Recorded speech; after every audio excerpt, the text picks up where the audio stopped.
Este video presenta las reflexiones y conclusiones sobre los 3 foros e ideas fuerza que trabajamos en el curso. Los 3 momentos, repasando la especialización, paréntesis Gutenberg y conectivismo. En el primer momento, repasamos la especialización, con lo cual tuvimos que pensar nuevamente sobre el papel de las tecnologías en nuestra vida. La mayoría las ven como una necesidad ineludible, y a partir de la presentación de Frances Llorens, empezamos a reevaluarlas como una verdad incómoda. Pensar la educación de hoy sin la mediación tecnológica sería imposible, y por eso una idea fuerza que se planteó repetidas veces en el debate es que el tránsito del aula presencial a los entornos virtuales requiere aprender a trabajar en nuevos escenarios, cumplir nuevos roles y adquirir nuevas competencias.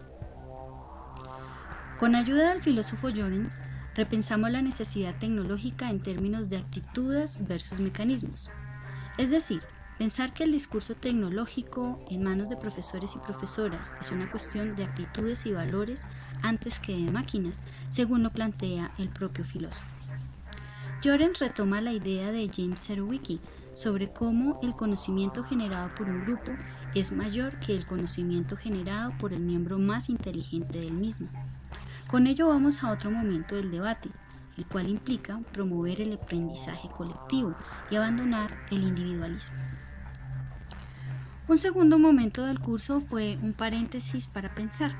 Este se refería al paréntesis de Gutenberg, según el cual Alejandro Pichitelli, basado en Thomas Petit y otros autores, sostiene que la era digital está retomando prácticas previas al invento de la imprenta.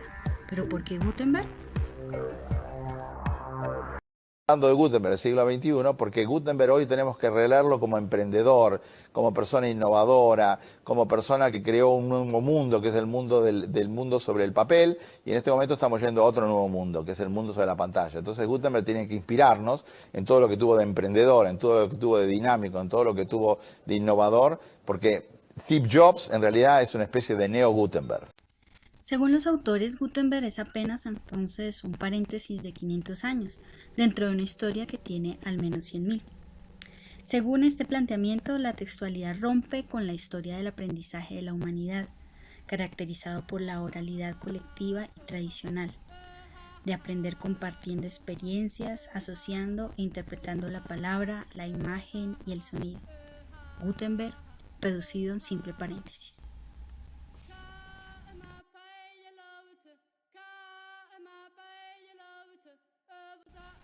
La imprenta, así entendida, es una pausa entre dos formas de oralidades históricas, pues antes de ella el conocimiento se transmitía oralmente. Después de la imprenta viene la segunda oralidad que se está viviendo a partir de Internet.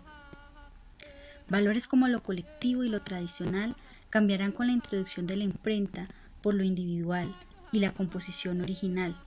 Con la cultura digital se trastocan estos aspectos por nuevos fenómenos como el préstamo, el rediseño y la recontextualización.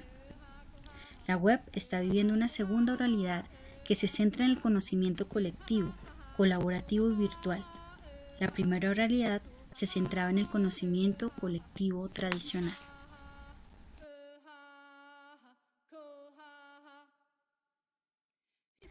En la actualidad, la práctica oral y escrita se combina aportando al usuario nuevos conocimientos y alfabetizaciones para el manejo de dispositivos que le facilitan interactuar con el mundo. A esto le llamamos la cultura de la convergencia.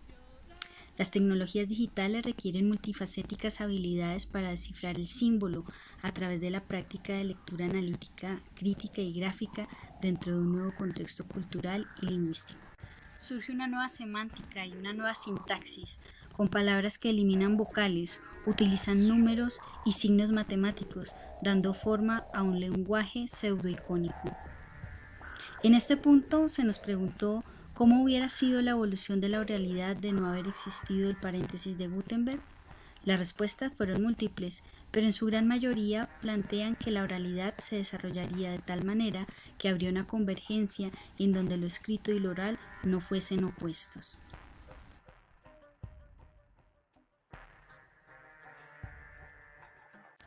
Obviamente el mundo y la cultura serían muy diferentes sin el revolucionario invento de Johann Gutenberg, Pero ello no quiere decir ni mejor ni peor, sino simplemente diferente. Las líneas de continuidad histórica cultural, de lenguaje y de pensamiento serían otras, y la secuencialidad con sus categorías de causa-efecto, acción-reacción, tiempo, espacio y circunstancia nos habrían otorgado un mundo y una cultura con otras características.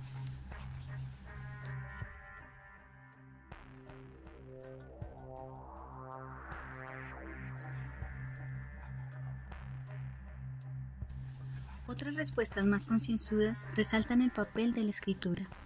Gracias a ella, logramos transmitir nuestras ideas y el conocimiento de los investigadores se transmite de generación en generación. De este punto fuimos al último foro o momento, donde compartimos nuestras apreciaciones alrededor de la lectura Conectivismo, una teoría de aprendizaje para la era digital de George Siemens. Lo primero, escuchar las palabras del propio Siemens. The internet has done is it's provided an equality of participation that we perhaps haven't had previously when we were dealing with physical knowledge artifacts. You had to have a book in your hand or a book in the library in order to make sense of its content or in order to be able to read and share it with your students. What the network has done, the internet specifically, is it's reduced the barriers to participation. So now with a blog post or with tools on an average laptop, I can create a video, I can log on to free services online, connect with other colleagues and other individuals. So when individuals or teachers start thinking about creating a personal network, the first thing I would encourage is that they look at their expectations. And in particular, I would encourage an expectation of experimentation. If you're teaching students in one part of Argentina or in one part of Brazil or in Spain or in Canada, those students will have different needs, they'll have different knowledge levels based on grades, so not every answer is the same. So it requires personal experimentation to build what's sometimes called a personal learning environment.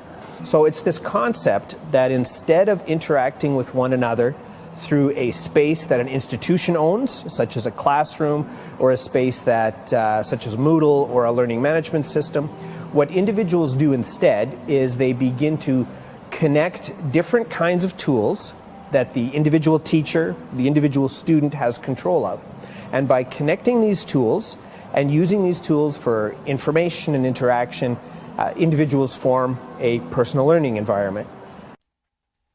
El reto está claramente planteado por los autores, pero aquí fue necesario volvernos a preguntar ¿qué es el conectivismo o conectismo? Recordemos que es una teoría del aprendizaje para la era digital. Es la combinación del constructivismo, el cognitivismo y la pedagogía para el nuevo aprendizaje digital en esta era caracterizada por esa digitalización y la globalización. Llamada la teoría del aprendizaje para la era digital, se trata de explicar el aprendizaje complejo en un mundo social, digital y en rápida evolución. En la teoría, el aprendizaje se produce a través de las conexiones dentro de las redes. El modelo utiliza el concepto de una red con nodos y conexiones para definir el aprendizaje.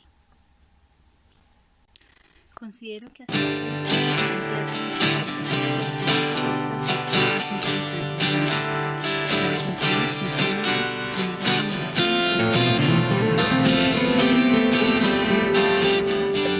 Por ejemplo, cuando nosotros ahora estamos haciendo educación a distancia, estamos usando los mismos formatos tradicionales, estamos metiendo PDF, estamos metiendo papel, no tenemos todas estas habilidades rápidas que teníamos como chicos y que tenemos de vuelta gracias a Internet, no se ven reflejadas institucionalmente. Lo que necesitamos ahora es un ayornamiento de estos nuevos métodos y también tenemos que tener un reconocimiento, ¿no? De que ahora ya no alcanza. Antes uno quería ser ingeniero, antes uno quería ser economista, antes uno quería ser médico y ahora lo que estamos viendo es que hay cruces de profesiones, que hay formaciones, que hay gente que tiene 2 o 3 títulos o postítulos y lo que estamos viendo es que el conocimiento encapsulado ya no alcanza para nada y que la gente desborda con sus intereses y con sus ganas y con sus necesidades y necesita un tipo de formación totalmente distinta a la que tuvimos hasta hace pocos años.